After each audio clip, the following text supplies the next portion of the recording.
Estamos de volta com o quadro Você é um Sucesso em Debate, analisando a crise no Brasil e também outras situações aqui sobre a nossa cidade.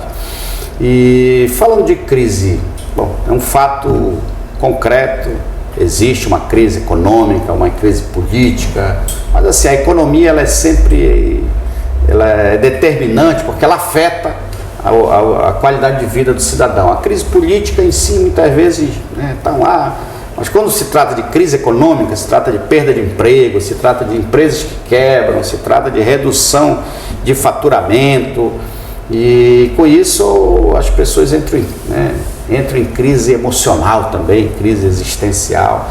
E o que dizer para as pessoas nessa hora? O que o empresário, o que o funcionário tem que fazer para esse momento de crise?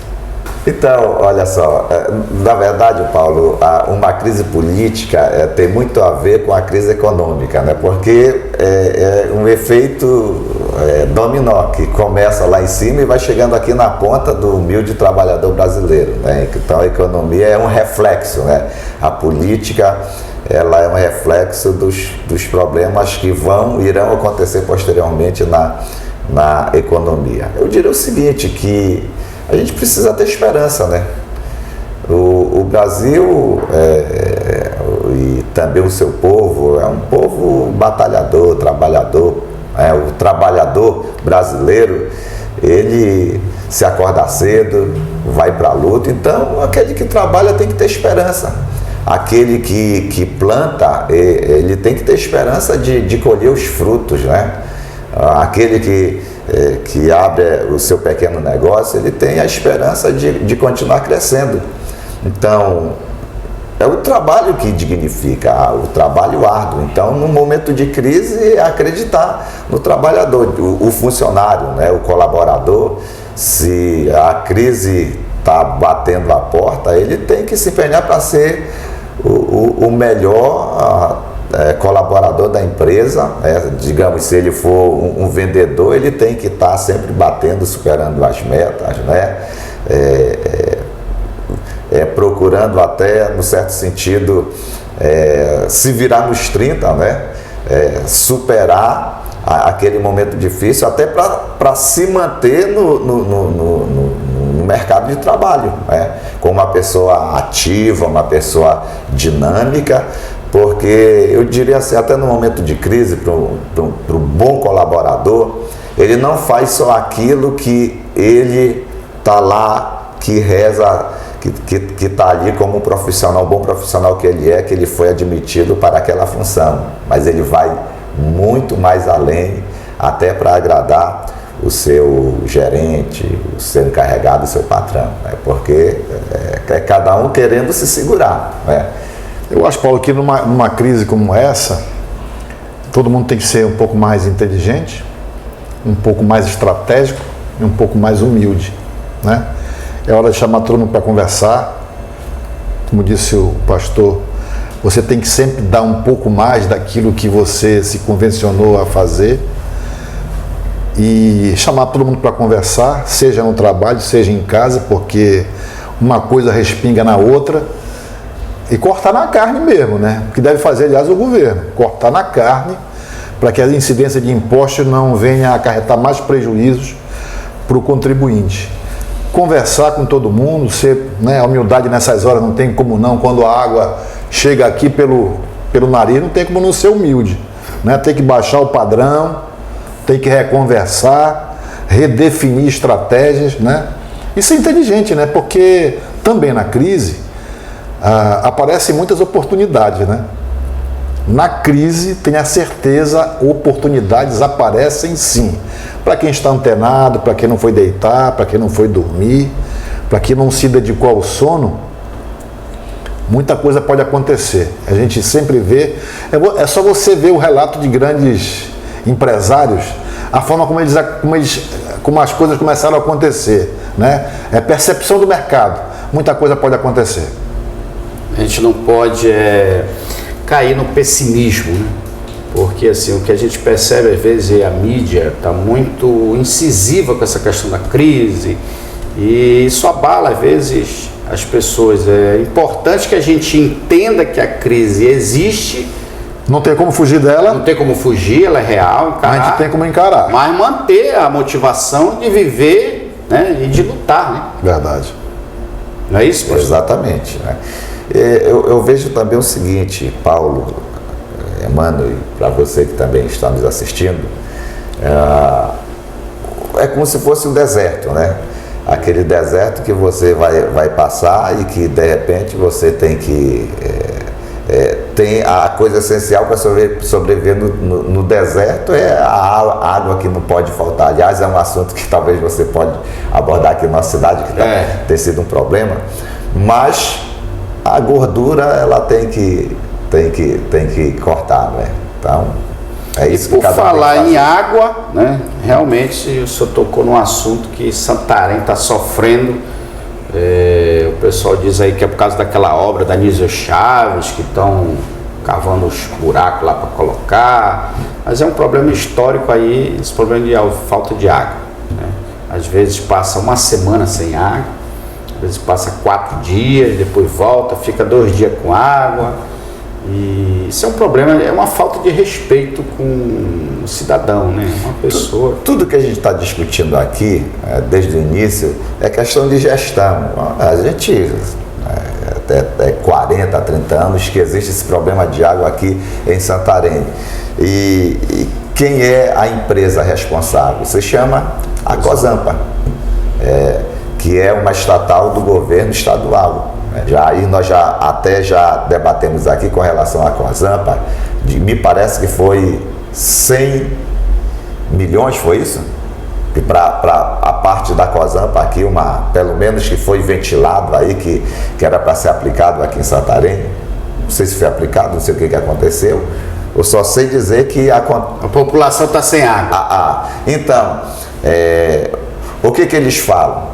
É que muitos que são favorecidos com a água, eles não pagam o talão, principalmente da Borges Leal para baixo, né, que são, tem a distribuição constante, então tem pessoas que não pagam a conta mensal, o talão mensal, né, suas faturas mensais, em contrapartida prejudica a arrecadação e eles não podem fazer investimento. Eu acho que isso é uma desculpa, né, tanto quanto esfarrapada. Mais uma vez, gestão. Falta gestão.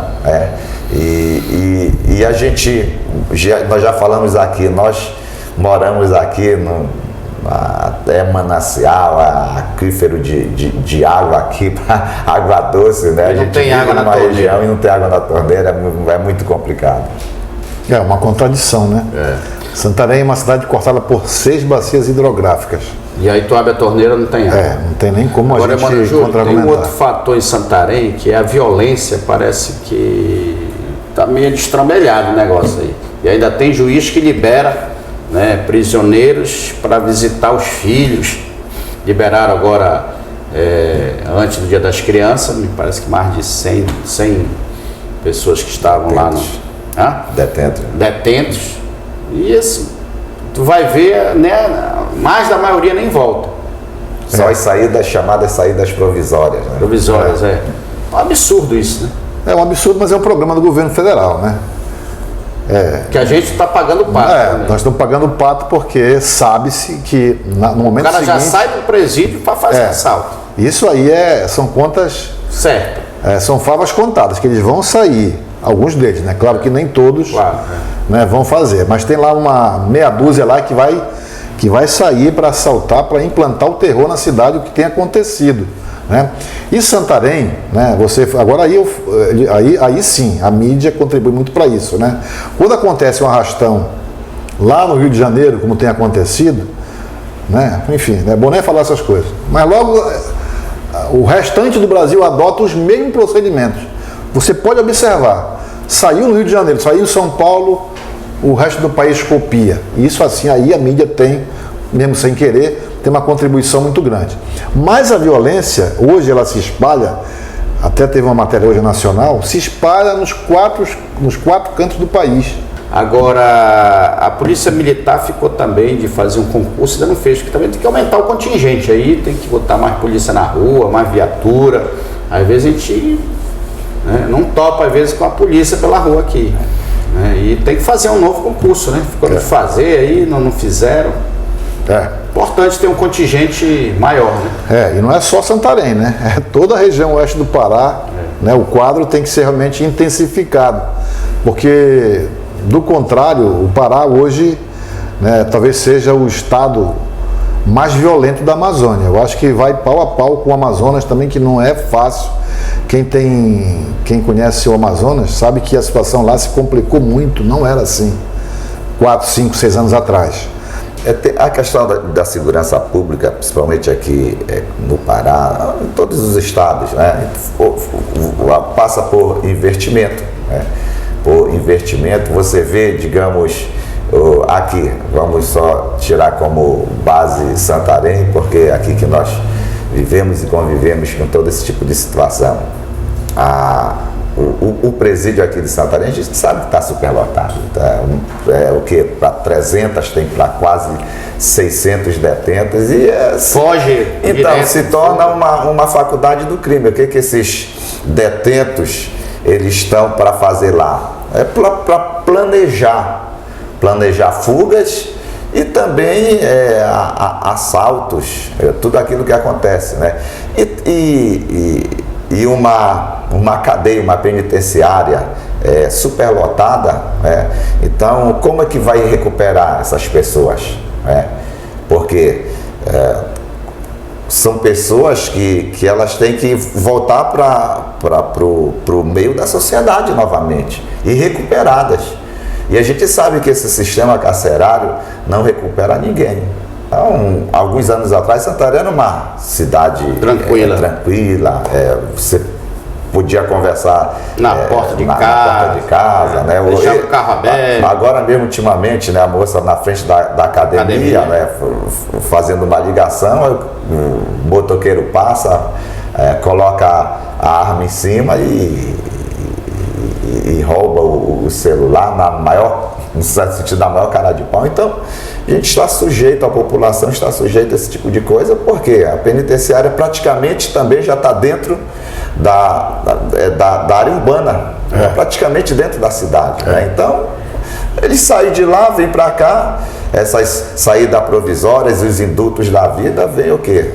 Vem colocar em prática aquilo que eles planejaram lá. Mano Júlio, pastor Carlos Alberto, muito obrigado pela presença de vocês aqui no debate, foi muito proveitoso. Eu creio que o nosso telespectador conseguiu formar também a sua opinião, conseguiu esclarecer algumas dúvidas. Uma despedida de vocês para o nosso público. Bom, um abraço especial aos amigos do programa Você é um Sucesso. Dizer sempre é um prazer estar por aqui, bater esse papo. Sempre um papo esclarecedor, que tem tudo a ver com a cidade de Santarém e o seu entorno.